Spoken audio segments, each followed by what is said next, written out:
Hello बेटा, मैं अनिल करविन, आपका अपना यूट्यूब चैनल गोल्डेक्स फिजिक्स में स्वागत है बेटा। आज हम लोग बेटा क्लास 12 के चैप्टर नंबर 2 रीडिस्ट्रीब्यूशन चार्ज, जो कि सबसे इम्पोर्टेंट टॉपिक होता है चैप्टर नंबर 2 का, कि किसी एक बॉडी से बेटा दूसरे बॉडी में चार्ज का डिस्ट्रीब्यूशन कैसे होता है। और जब चार्ज डिस्ट्रीब्यूशन हो जाता है बेटा, तो कौन कौन से फैक्टर चेंज होते हैं, कौन कौन से फैक्टर नहीं चेंज होते हैं, और वह कैसे डिस्ट्रीब्यूट होता है। ठीक है बेटा, उनके बीच में कौन सा माध्यम लगाया जाता है, कौन सा नियम फॉलो करता है। ठीक है बेटा, क्योंकि यह एग्जाम पॉइंट ऑफ व्यू से सबसे इंपॉर्टेंट होता है रीडिस्ट्रीब्यूशन ऑफ चार्ज। एक बॉडी से दूसरी बॉडी में चार्ज का डिस्ट्रीब्यूशन कैसे होता है और क्यों होता है। ठीक है बेटा, और डिस्ट्रीब्यूशन होने के बाद कौन कौन सा फैक्टर चेंज होता है बेटा। ठीक है, तो today I will discuss about what बेटा, रीडिस्ट्रीब्यूशन ऑफ चार्ज। आज हम लोग बात करेंगे कि एक बॉडी से दूसरी बॉडी में चार्ज का डिस्ट्रीब्यूशन कैसे होता है और कौन कौन से फैक्टर जो होते हैं बेटा वह डिपेंड करते हैं, कौन कौन से फैक्टर चेंज होते हैं, कौन कौन से फैक्टर नहीं चेंज होता। ठीक है बेटा, तो आओ हम लोग देखते हैं। यहाँ पर देखो बेटा, एक हमारा यहाँ क्या है, फर्स्ट चार्ज बॉडी है, यहाँ पर बेटा क्या है, दूसरा चार्ज बॉडी है। ठीक है, अब इस चार्ज बॉडी को मैंने नाम दे दिया बेटा कि हाई पोटेंशियल चार्ज बॉडी। ठीक है बेटा, पहला चार्ज बॉडी है यहाँ पर और दूसरा चार्ज बॉडी यहाँ पर है बेटा। तो पहले यहाँ दे दिया कि हाई पोटेंशियल चार्ज बॉडी और दूसरे को मैंने दे दिया नाम बेटा लो पोटेंशियल चार्ज बॉडी, क्योंकि according to energy conservation law जो पोटेंशियल बेटा या चार्ज का ट्रांसफ़र होता है वह हाई पोटेंशियल से लो पोटेंशियल होता है। एनर्जी कंजर्वेशन का नियम बेटा यही कहता है कि कोई भी एनर्जी ट्रांसफ़र तभी होगा उसमें से एक बॉडी हायर और दूसरा बॉडी क्या होना चाहिए बेटा, लोअर होना चाहिए। यानी एनर्जी ट्रांसफ़र का जो नियम कहता है कि one body to another body energy तभी जाएगी, one body to another body बेटा चार्ज तभी जाएगा जो उसमें से एक लो पोटेंशियल और क्या हो बेटा, हाई पोटेंशियल हो। ठीक है, समझ में आ रहा बेटा। According to energy conservation law charge always flow from high potential to low potential. यानी एनर्जी कंजर्वेशन का नियम कहता है बेटा कि जो चार्ज या कोई energy one body to another body तभी जाएगा जब उसमें से एक हाई पोटेंशियल होगा बेटा और दूसरा क्या होगा, लो पोटेंशियल। तो लेटेस्ट सपोज चलो हम लोग बेटा मान लेते हैं कि ये जो चार्ज बॉडी है फर्स्ट वाला, ये क्या है, हाई पोटेंशियल चार्ज बॉडी है। ठीक है, मैंने मान लिया बेटा कि ये जो पहला ऑब्जेक्ट है इसका जो चार्ज है वो क्या है बेटा, हाई पोटेंशियल चार्ज बॉडी है, और दूसरा जो ऑब्जेक्ट है बेटा वो क्या है, लो पोटेंशियल चार्ज बॉडी है। ठीक है, तो पहले ऑब्जेक्ट का जो बेटा चार्ज है Q1, कैपेसिटेंस जो इसका बेटा C1, और वोल्टेज जो होता है पोटेंशियल से बोलते हो कितना है V1, और दूसरे का बेटा है Q2, C2 एंड V2। ठीक है, अब देखिए फर्स्ट बॉडी से दूसरे बॉडी में क्या करना है बेटा, चार्ज का डिस्ट्रीब्यूशन करना है बेटा।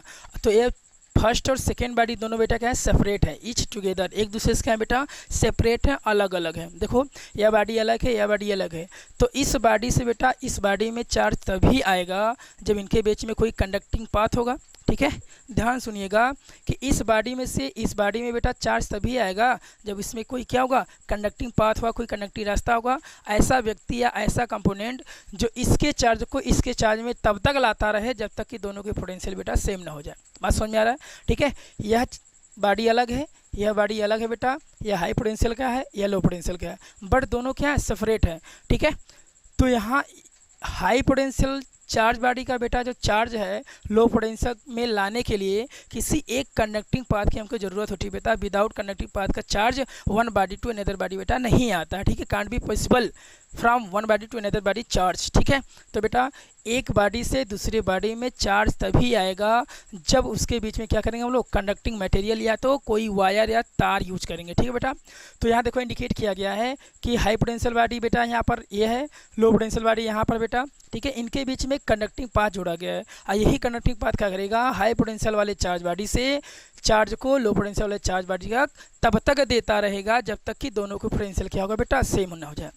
क्योंकि एनर्जी कंजर्वेशन बेटा यही कहता है कि charge flow always from high potential to low potential. यानी चार्ज बेटा तभी तक फ्लो करता रहेगा जब एक हाई होगा बेटा, एक लो होगा, और तब तक फ्लो करता रहेगा जब तक कि दोनों का पोटेंशियल, दोनों की पावर क्या होगा, सेम ना हो जाए। ठीक है बेटा, तो यहाँ पर देखिएगा मैं राइट कुछ फैक्टर राइट कर दिया हूँ।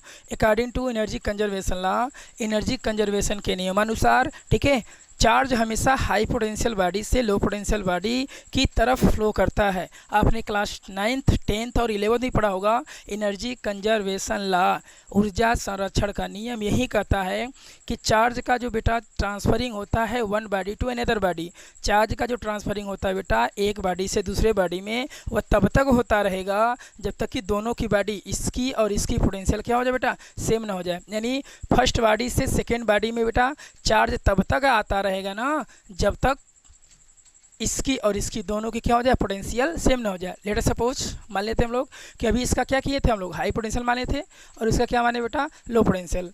तो इसका पोटेंशियल जब तक इसके बराबर नहीं होगा ना तब तक इसे क्या करेगा बेटा, लेता रहेगा, ठीक है, लेता रहेगा, ठीक है। लेट अस सपोज हम लोग समझते हैं बेटा क्या करें कि चलो हम मान लेते हैं बेटा कि फर्स्ट बॉडी का चार्ज कितना है बेटा 12 और सेकेंड बॉडी का चार्ज कितना है बेटा 8, ठीक है। फर्स्ट बॉडी का बेटा कितना चार्ज है, इस फर्स्ट हाई पोटेंशियल वाले का जो चार्ज है बेटा, लेट अस सपोज मैंने मान लिया कि फर्स्ट का चार्ज है 12 और सेकेंड का चार्ज है कितना बेटा 4, ठीक है। अब फर्स्ट वाला जो है बेटा वो हाई है 12 है और लो वाला कितना बेटा क्या है 4 है। तो हाई से पोटेंशियल लो तक तब तक आता रहेगा जब तक दोनों की पोटेंशियल सेम ना हो जाए, ठीक है बेटा। देखो हम लोग क्या करेंगे, अभी 12 है, ठीक है, इसको एक देगा बेटा तो यहाँ क्या हो जाएगा 5, फिर एक देगा कितना होगा बेटा 6, फिर एक इससे लेगा और कितना होगा बेटा 7, फिर एक लेगा कितना होगा बेटा 8 ना। तो देखो इधर जब इसको एक देगा ना बेटा, जब इधर से एक दे दिया यहाँ हो गया 5, यहाँ हो गया 11, फिर यहाँ पर दे दिया बेटा कितना एक दे दिया, यहाँ हो गया कितना बेटा 6, यहाँ हो गया कितना 10, फिर एक इसको दे दिया कितना बेटा यहाँ पर 7, यहाँ हो गया 9, ठीक है, फिर इसको एक दे दिया बेटा कितना 8 हो गया, यहाँ कितना हो गया 8। यानी हाई बॉडी वाला पोटेंशियल वाला बॉडी, हाई पोटेंशियल बॉडी वाला बेटा तब तक इसको एनर्जी देता रहेगा जब तक क्या होगा, दोनों की पोटेंशियल सेम ना हो जाए। अब देखो जब दोनों की क्या होगी बेटा 8 हो गया, यानी अब ये लेते लेते 8 आ गया, इसके बराबर हो गया, तो क्या हो गया चार्ज डिस्ट्रीब्यूशन से क्या होगा बेटा रुक जाएगा। यानी हाई पोटेंशियल से चार्ज तब तक लो पोटेंशियल फ्लो करता रहेगा जब तक दोनों की क्या होगी बेटा ये हमारा पोटेंशियल सेम ना हो जाए, ठीक है। अब देखो दोनों का पोटेंशियल 8 हो गया, तो यहाँ क्या हो गया, अब चार्ज हायर टू लोअर नहीं आएगा, ठीक है। एनर्जी कंजर्वेशन का नियम यही कहता है कि हायर से लोअर तक चार्ज तभी तक फ्लो करेगा बेटा जब तक दोनों की पोटेंशियल या एनर्जी क्या हो जाए, सेम ना हो जाए। तो देखो पहले क्या था, चार्ज डिस्ट्रीब्यूशन से पहले हाई का कितना था 12 और लो का कितना था 4, ठीक है। तो एनर्जी क्या हुआ 12 वाला 4 को तब तक देता रह गया जब तक कि दोनों क्या हो गया 8 नहीं हो गया। अब देखो इस हाई का भी पोटेंशियल 8 और लो का भी पोटेंशियल कितना हो गया बेटा 8 हो गया ना। अब यहाँ पर क्या होगा, जो डिस्ट्रीब्यूशन होगा यानी इधर से इधर जो चार्ज आ रहा था ना अब बंद हो जाएगा। क्यों, कहेगा भैया जितना तुम्हारी पोटेंशियल है, यानी सेकेंड वाला बोलेगा जो लो पोटेंशियल था ये बोलेगा कि जितना तुम्हारा भाई पोटेंशियल था उतना मेरा भी हो गया अब, ठीक है। तो यहाँ पर एनर्जी कंजर्वेशन फॉलो नहीं होता है, एनर्जी कंजर्वेशन फॉलो वही होता है उसमें से एक बॉडी हाई होना चाहिए, एक बॉडी क्या होना चाहिए लो। लेकिन अब दोनों बॉडी क्या हो गए 8 पोटेंशियल को हो गया, 8 पोटेंशियल दोनों हो गया बेटा ना, तब यहाँ पर चार्ज डिस्ट्रीब्यूशन क्या होगा, रुक जाएगा। इट इज़ क्लियर, समझ में आ रहा है।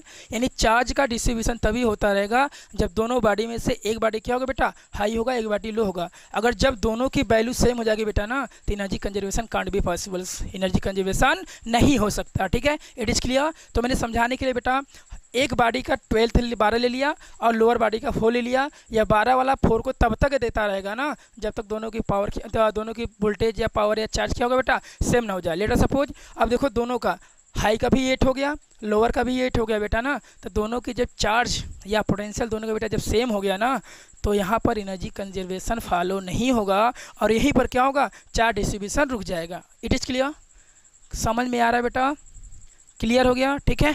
तो यहाँ से डिस्ट्रीब्यूशन तभी तक पॉसिबल है, डिस्ट्रीब्यूशन तभी तक पॉसिबल है जब तक एक ऑब्जेक्ट हाई एंड अदर पास क्या हो जाए लो रहे, और जब दोनों पोटेंशियल सेम हो जाएंगे ना तो एनर्जी कंजर्वेशन बेटा नहीं हो सकता, कांट बी पॉसिबल्स, ठीक है।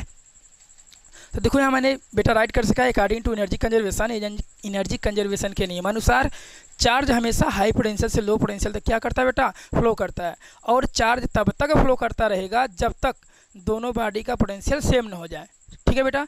ये मैंने आपको बता भी रखा है और यहाँ राइट भी कर रखा है, ठीक है, क्योंकि इसमें कुछ बच्चे ऐसे होंगे जो लोअर पोटेंशियल के होंगे, कुछ बच्चे ऐसे होंगे जो क्या होंगे हाई पोटेंशियल के होंगे। तो हाई पोटेंशियल वाले बच्चों को कोई दिक्कत नहीं है, बट लोअर पोटेंशियल वाले हाई बन सकते हैं, तो उनको मैंने स्लोली करने के लिए, मतलब स्लो अच्छे से मोशन में आने के लिए उनको राइट करके दिखा है कि देखो ये बेटा ये नियम होता है, ये नियम होता है। ओके, ठीक है।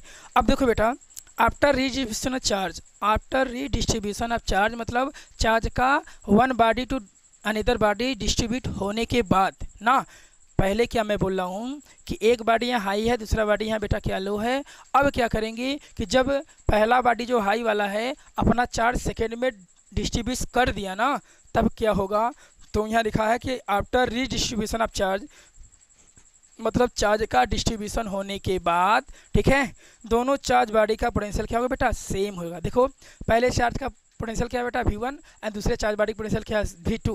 तो ये बोल रहा है कि चार्ज तब तक पॉसिबल है जब तक कि एक हाई और एक क्या लो चार्ज, अगर दोनों पोटेंशियल बॉडी की अगर क्या होगा, दोनों बॉडी का पोटेंशियल बेटा सेम हो जाएगा ना, चार्ज रुक जाएगा।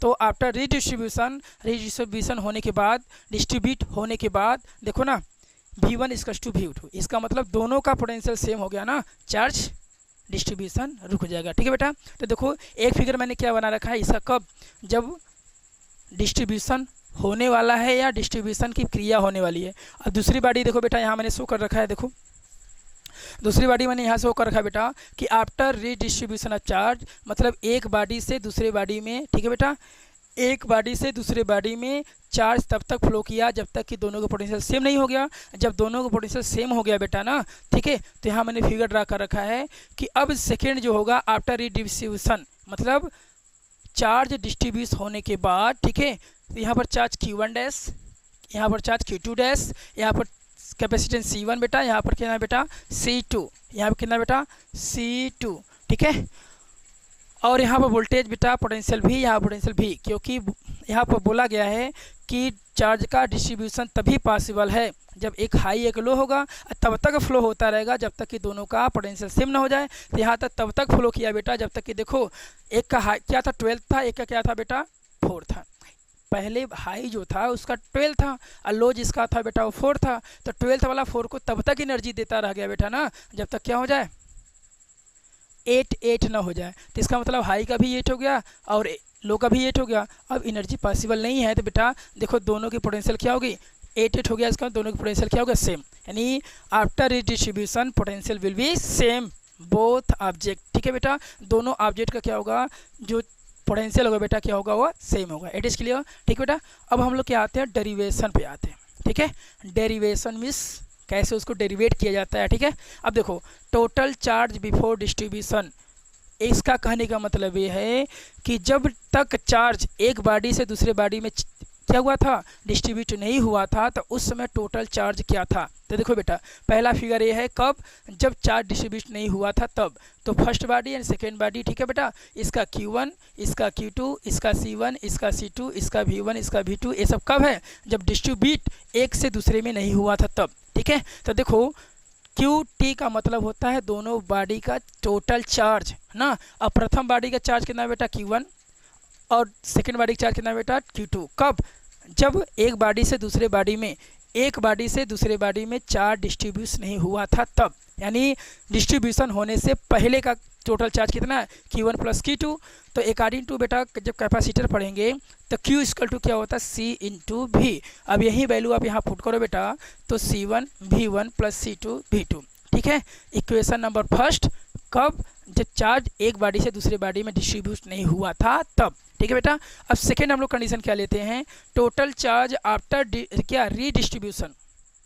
ठीक है बेटा, टोटल चार्ज आफ्टर रीडिस्ट्रीब्यूशन, इसका मतलब एक बॉडी से दूसरे बॉडी में जब क्या हुआ चार्ज डिस्ट्रीब्यूट हो गया तब टोटल चार्ज कितना होगा। देखो ना यहाँ से इसका करने का मतलब कि जब एक बॉडी से दूसरे बॉडी में बेटा चार्ज डिस्ट्रीब्यूट हो गया है, अब टोटल चार्ज क्या होगा, तो टोटल चार्ज QT डैश से करो बेटा, यहाँ QT किए हैं, यहाँ QT डैश, तो क्या होगा Q1 डैश Q2 डैश, तो Q1 प्लस Q2 डैश यहाँ हो गया बेटा।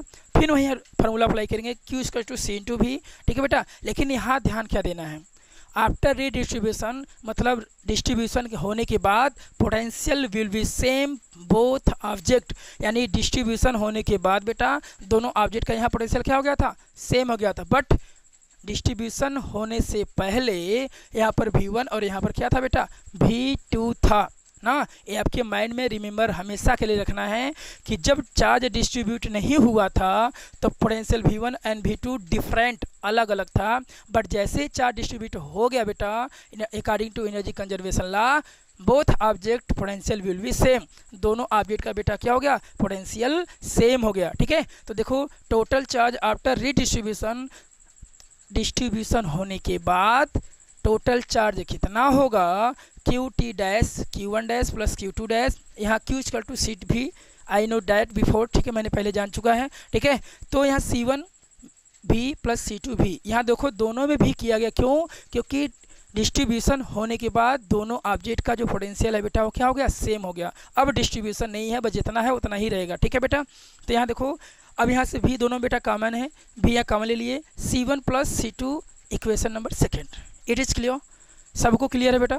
ठीक है, अब देखो क्या है रहा है कि फिर मैंने यहाँ रूल्स लिखा है according to charge conservation law, charge conservation नियम के अनुसार। ठीक है, टोटल चार्ज बिफोर प्रोसेस बराबर टोटल चार्ज आफ्टर प्रोसेस ना। इसका मतलब चाहे डिस्ट्रीब्यूशन होने से पहले और डिस्ट्रीब्यूशन होने से बाद, डिस्ट्रीब्यूशन होने से पहले डिस्ट्रीब्यूशन होने से बाद बेटा टोटल चार्ज पे कोई प्रभाव नहीं पड़ता, टोटल चार्ज क्या होता है, इक्वल होता है। देखो यहाँ से अभी सपोज हमने क्या माना था कि हाई का बेटा कितना चार्ज था 12 और लो का चार्ज कितना था बेटा 4 ना। तो ये 12 वाला 4 को तब तक चार्ज देता रहेगा जब तक कि क्या हो जाए, दोनों आपस में क्या हो जाए, बराबर न हो जाए। तो देखो एक समय ऐसा आया कि दोनों का क्या हो गया, एक का 8 दूसरे का 8, यानी दोनों की पोटेंशियल बेटा 8 हो गया ना। तो यहाँ देखो ना, ये हाई था बेटा और ये लो था, तब पर भी इनका योग, इनका जो प्लस 16 आ रहा था। अब जब बराबर हो गए बेटा पोटेंशियल तब पर भी इनका योग कितना 16 आ रहा है। इसका मतलब ये है कि प्रोसेस होने से पहले मतलब डिस्ट्रीब्यूशन होने से पहले और डिस्ट्रीब्यूशन होने से बाद चार्ज के टोटल वैल्यू में कोई भी चेंजिंग नहीं आने वाला है। लेट अस सपोज, एक बार फिर से ध्यान दो बेटा कि मैंने क्या माना था कि जो हाई पोटेंशियल वाला चार्ज बॉडी है उसको 12 लिए थे हम कि इसमें कितना है 12 चार्ज हैं, और जो लो पोटेंशियल वाला चार्ज बॉडी बेटा इसमें कितना लिए हैं, 4 लिए हैं। तो एनर्जी कंजर्वेशन यही कहता है कि हाई टू लो होने पर ही क्या होगा, एनर्जी कंजर्वेशन फॉलो होगा ना, कि एक बॉडी हाई हो दूसरा बॉडी लो हो तब तक एनर्जी कंजर्वेशन होता रहेगा। अगर दोनों तब तक होता रहेगा जब तक कि दोनों की क्या हो जाए, पोटेंशियल बेटा सेम ना हो जाए। तो देखो यह 12 वाला 4 को तब तक चार्ज अपना देता रहेगा जब तक कि इसकी और इसकी दोनों वैल्यू क्या हो गया, सेम ना हो जाए। अब देखो यहाँ पर क्या हो गया, 8 और 8 हो गया बेटा। ठीक है, देते देते क्या होगा, इसकी वैल्यू और इसकी वैल्यू दोनों सेम हो गया। तो अब देखो 12 प्लस 4 16 और 8 प्लस 8 16, यानी चार्ज डिस्ट्रीब्यूशन होने से पहले भी वैल्यू सेम है और चार्ज डिस्ट्रीब्यूशन होने के बाद भी वैल्यू सेम है बेटा। इसका मतलब चार्ज चाहे डिस्ट्रीब्यूट हो या ना हो, ठीक है, तब पर भी हमारा क्या होगा, टोटल चार्ज पे कोई प्रभाव पड़ने वाला नहीं है। तो मैं यहाँ राइट किया according to charge conservation law, charge conservation के नियम अनुसार टोटल चार्ज बिफोर प्रोसेस बिना डिस्ट्रीब्यूशन होने से पहले, यानी एक बॉडी से दूसरे बॉडी में चार्ज डिस्ट्रीब्यूशन होने से पहले और एक बॉडी से दूसरे बॉडी में चार्ज डिस्ट्रीब्यूशन होने के बाद टोटल चार्ज पे कोई प्रभाव नहीं पड़ता बेटा। तो यहाँ लिखा हूँ कि टोटल चार्ज बिफोर प्रोसेस ना, प्रोसेस से पहले का टोटल चार्ज और प्रोसेस के बाद का टोटल चार्ज क्या होगा बेटा, इक्वल होगा। किसका नियम से, एनर्जी कंजर्वेशन या चार्ज कंजर्वेशन के नियम से। ठीक है बेटा, अब देखो यहाँ जो हम बता रहे हैं कि टोटल चार्ज क्या था हमारा, कब, पहले का ना, मतलब डिस्ट्रीब्यूशन होने से पहले total charge C1 V1 plus C2 V2, equation first मैंने शो किया था यहाँ। अब क्या है बेटा, डिस्ट्रीब्यूशन होने के बाद टोटल चार्ज क्या होगा, V C1 प्लस C2 तो equal to V C1 plus C2। ठीक है बेटा, अब यहाँ क्या करेंगे, हम पोटेंशियल की वैल्यू निकालेंगे बेटा। तो V इक्वल टू क्या हो जाएगा, V इक्वल टू हो जाएगा बेटा, ए देखो यहाँ पर क्या है, सपोज ए देखिए ध्यान से, V यहाँ मल्टीप्लाई में है तो यहाँ क्या करेगा, C1 और C2 डिवाइड करेगा तो V equal to C1 C2 अरे C1 V1 plus C2 V2 अपन C1 प्लस C2। ठीक है बेटा, तो ये टोटल हमारी कहानी है कब, जब किसी एक बॉडी से दूसरे बॉडी में क्या होता है बेटा, चार्ज डिस्ट्रीब्यूशन होता है तब। ठीक है, तो आई होप कि आप लोग को अच्छे समझ में आया होगा बेटा। ठीक है, तो आज हम लोग डिस्कस किया बेटा कि क्लास 12 के चैप्टर नंबर 2 के सबसे important topic what redistribution of charge, कि एक बॉडी से दूसरे बॉडी में चार्ज कैसे क्या होता है, डिस्ट्रीब्यूट होता है, और कौन कौन सा कंडीशन है, डिस्ट्रीब्यूट होने के बाद कौन कौन से फैक्टर सेम रहते हैं, कौन कौन से सेम नहीं रहते। ठीक है बेटा, ये एग्जाम के पॉइंट ऑफ व्यू से बहुत अच्छा एक क्वेश्चन है। ठीक है बेटा, इसको आप लोग एक बार अच्छे से करिएगा, और डेरिवेशन भी और क्या बेटा जो थ्योरी है वो दोनों। ठीक है, तो आई होप कि आप लोग को अच्छे समझ में आया होगा। ठीक है, और एक बात और हम लोग कहना चाहेंगे बेटा कि अगर मेरी वीडियो आप लोग को अच्छा लग रही है बेटा तो लाइक, सब्सक्राइब और शेयर करना ना भूलिएगा। ठीक है बेटा, thank you for watching this video.